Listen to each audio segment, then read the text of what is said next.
नमस्कार दोस्तों, तो कैसे हैं आप सभी लोग। उम्मीद करते हैं आप सभी बहुत अच्छे होंगे, मज़े कर रहे होंगे। तो स्वागत है आप सभी लोगों का ग्लोरी एकेडमी में। आज हम देखने जा रहे हैं हमारा क्लास 6 का चैप्टर 4 जो कि है बेसिक ज्योमेट्रिकल आइडियाज़। उसकी एक्सरसाइज 4.5 के बारे में बात करने जा रहे हैं।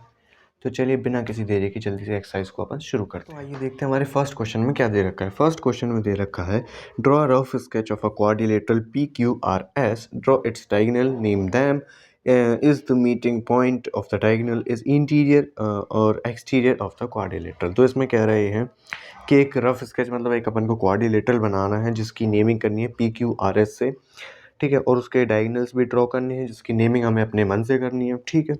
और उसके डायगोनल्स का जो इंटरसेक्टिंग पॉइंट है, मतलब डायगोनल्स कोई एक जगह पे दो डायगोनल बनेंगे तो वो एक जगह पे पॉइंट करेंगे, वो उसका पॉइंट जो है इंटीरियर है, मतलब क्वाड्रिलेटरल के अंदर है या क्वाड्रिलेटरल के बाहर है, हमें ये बताना है इसमें। तो चलिए बिना किसी देरी के फर्स्ट क्वेश्चन को सॉल्व करते हैं। तो इसमें सबसे पहले हम एक डायगोनल बना लेते हैं। आप टेढ़ा सीधा जैसा चाहे वैसा डायगोनल इसमें, सॉरी क्वाड्रिलेटरल इसमें बना सकते हैं। हमने ये ले लिया पी क्यू, सॉरी आर और S, P Q R S, ये हमने इसका नेमिंग कर दिया, ठीक है। अब इसके डायगोनल बनाना, डायगोनल जो कि एक पॉइंट से उसके दूसरे वाले अपोजिट पॉइंट को टच कर दिया जाए या फिर उसको मिला दिया जाए, उसको अपन बोलते हैं डायगोनल। अब इन डायगोनल का इंटरसेक्ट, तो दोस्तों हमने इसके जो है दो डायगोनल बना लिए हैं। अब इस डायगोनल के इंटरसेक्टिंग पॉइंट को, मतलब मिड पॉइंट को, हम एक नाम दे देते हैं जो कि नाम होगा आपका ओ। वो हमने नाम दे दिया। अब ये हमसे नेक्स्ट क्वेश्चन पूछ रहे हैं उसी लाइन में कि भैया ये जो इसका इंटरसेक्टिंग पॉइंट है वो इंटीरियर में आएगा या एक्सटीरियर, मतलब क्वाड्रिलेटरल के अंदर आएगा या बाहर। तो ऑब्वियसली भैया साफ साफ दिख रहा है कि क्वाड्रिलेटरल के अंदर ही है। तो हम इसमें देखो क्या लिख देंगे, point O S diagonal of PQRS and it is an interior of quadrilateral, ठीक है। तो आई होप आपको फर्स्ट क्वेश्चन जो है बड़ी ही आसानी की तरह से समझ में आया होगा। अब हम चलते हैं हमारे सेकंड क्वेश्चन की तरफ जो कि बहुत ही ज़्यादा ईजी है। चलिए मूव करते हैं। तो दोस्तों आइए सेकंड वाला देखते हैं। सेकंड वाले में है draw a rough sketch of a quadrilateral KLMN। सबसे पहले तो इनकी एक बात मान लेते हैं भैया, एक क्वाड्रिलेटरल अपन बना देते हैं। कौन सा? KLMN। एक क्वाड्रिलेटरल जो है अपन उसको बना देते हैं KLMN। ये हमने एक इनका काम कर दिया, अब आगे के काम भी कर लेते हैं, ठीक है। तो दोस्तों इनका जो है हमने एक काम तो कर दिया। एक काम इनका क्या था? एक काम था भैया कि एक क्वाड्रिलेटरल बनाओ, उसकी नेमिंग करो क्या? KLMN, ठीक है भैया, हमने वो कर दिया। अब इनके कुछ कुल बचे हैं चार काम और। तो आइए हम इनके चार काम और कर देते हैं, ठीक है। बात तो माननी पड़ेगी अपन को इनकी। तो देखो पहला इनका काम क्या है इसमें से? पहला इनका काम है two pair of opposite sides. अब मैं सबसे पहले आपको बता दूं कि अपोजिट साइड क्या होती है। एक साइड ये है आपकी KN और एक साइड है आपकी LM। तो इसके सामने वाली, इसके ठीक सामने वाली इसकी होगी अपोजिट।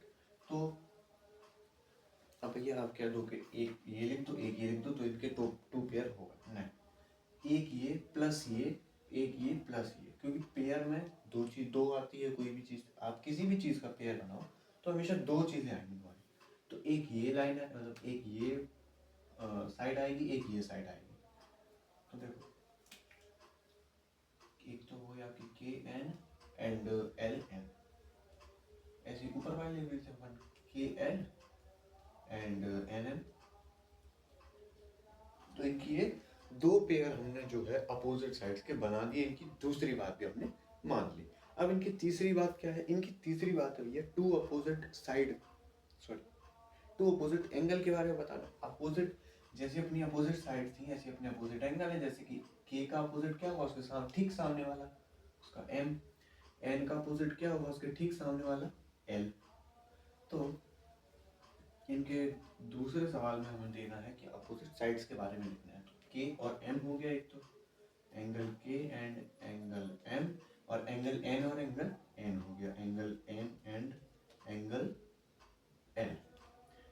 आपके दो अपोजिट एंगल हो गए। अब इनकी ये तीसरी बात भी हम मान लेते हैं। तीसरी बात है इनकी टू एडजेसेंट साइड के बारे में, हमें दो एडजेसेंट साइड जो है उनके बारे में हमें लिखना है। तो देखो एडजेसेंट का मतलब होता है एक ये साइड मान लो और एक ये साइड मान लो, तो बगल बगल की जो साइड होती है या फिर कोई भी आप एंगल देखो जो भी बगल बगल का होगा उसको अपन एडजेसेंट बोलेंगे। जो एक दूसरे के साइड में हो बगल में उसको अपन एडजेसेंट बोलते हैं, ठीक है। तो एक ये हो गया के एल और L M, K L and L M, और एक ये हो गया K N and N M, K N and N M, sorry,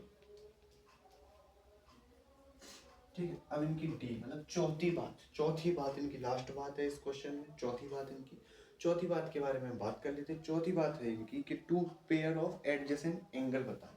अभी तो एडजेसेंट सिर्फ साइड थी, अब हमें एडजेसेंट एंगल बताने। जैसी साइड है वैसी एंगल, एक एंगल ये, उसके बगल वाला ये, उसके बगल वाला ये, उसके बगल वाला ये। तो एन एम ले लो एक angle, angle N and angle M, और एंगल एल एंड के ले लो, angle L and angle K. ये आ गया हमारा टू एडजेसेंट एंगल। तो इनके अंदर चारों पांच जो जितनी भी बातें थी हमने सब मान ली हैं। ये था हमारा जो है सेकंड क्वेश्चन। और आपके थर्ड क्वेश्चन में जो है एक मतलब ऐसा प्रैक्टिकल दे रखा है, तो ये हम एक्सरसाइज में नहीं करेंगे। आई होप कि आपको जो है एक्सरसाइज बड़े ही शानदार तरीके से समझ में आई होगी। मिलते हैं आपसे अगली एक्सरसाइज के अंदर जो कि है 4.6। जल्दी मिलते हैं।